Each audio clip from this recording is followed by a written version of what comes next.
Magkaibang oras. Kwento ni Lester John Cariaga Lim. Guhit ni J.J. Duran. Isang buwan na nang umalis ang tatay ni Boyong papunta sa London para magtrabaho bilang nurse. Naiwan si Boyong sa Pilipinas kasama ang kanyang lolo. Tuwing tatawag si tatay ay tulog si Boyong o kaya naman ay nasa paaralan. Paano kaya sila magkakaabot mag-usap ng kanyang tatay? Nauuna kasi ng 7 oras ang oras sa Pilipinas kaysa sa London sa United Kingdom.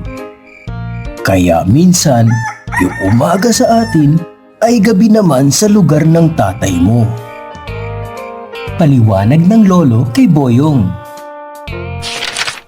Boyong, tingnan mo ang orasan. Ika-4 ng hapon ngayon. Ano kaya ang oras sa London?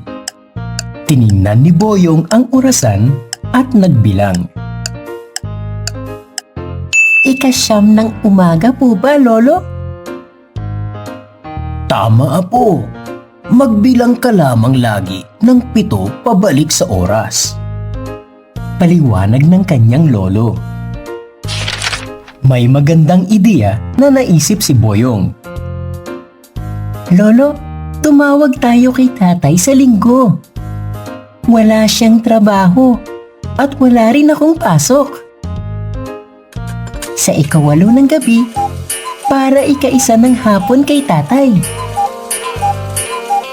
Simula noon, naging regular na gawain ng mag-ama ang kwentuhan tuwing linggo. Nagkwento si Boyong tungkol sa klase niya. Naikwento rin niya ang paborito niyang guro sa Siknayan. Pati yung mga masasarap na ulam na iniluluto ng kanyang lolo ay naikwento niya sa tatay. Ang usapan nila ay tumatagal minsan ng 1 oras at minsan ay 2 oras. Isang araw, sumali si Boyong sa balagtasan sa kanyang paaralan. Sayang at hindi ito makikita ni tatay. Ang bulong ni Boyong sa sarili. Lingid sa kanyang kaalaman, nag-video call pala ang lolo niya para mapanood ng kanyang tatay. Pagkababa ng entablado, ay ibinigay ng lolo ang cellphone kay Boyong. Ang galing mo, anak! Bati ng kanyang tatay. Tatay! Napanood niyo pala ang pagtula ko. Gulat na gulat si Boyong.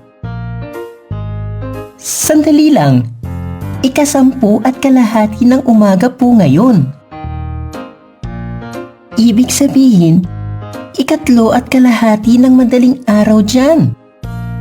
Tatay, di po ba kayo matutulog? Naku, gusto ko talagang makita kang tumula. Kaya ayos lang mapuyat minsan. Hindi naman ito araw-araw. Nagmana ka sa lolo mo na kampyon ng balagtasan noon. Sabi ng kanyang tatay. May magandang balita din na binanggit ang tatay ni Boyong. Uuwi pala ako sa Disyembre. Hayaan mo at magdiriwang tayo. Maglalaban din tayong 3 ng lolo mo sa tulaan. Natapos ang video call ng 11 at 5 minuto na ng umaga. Ibig sabihin, 4 at 5 minuto na ng umaga sa London nang magpaalam si Boyong at ang kanyang tatay. Magkaiba man sila ng oras, alam ni Boyong na kahit malayo man sila ay parang malapit din. At nananapit na siya sa muling pagbabalik ng kanyang tatay.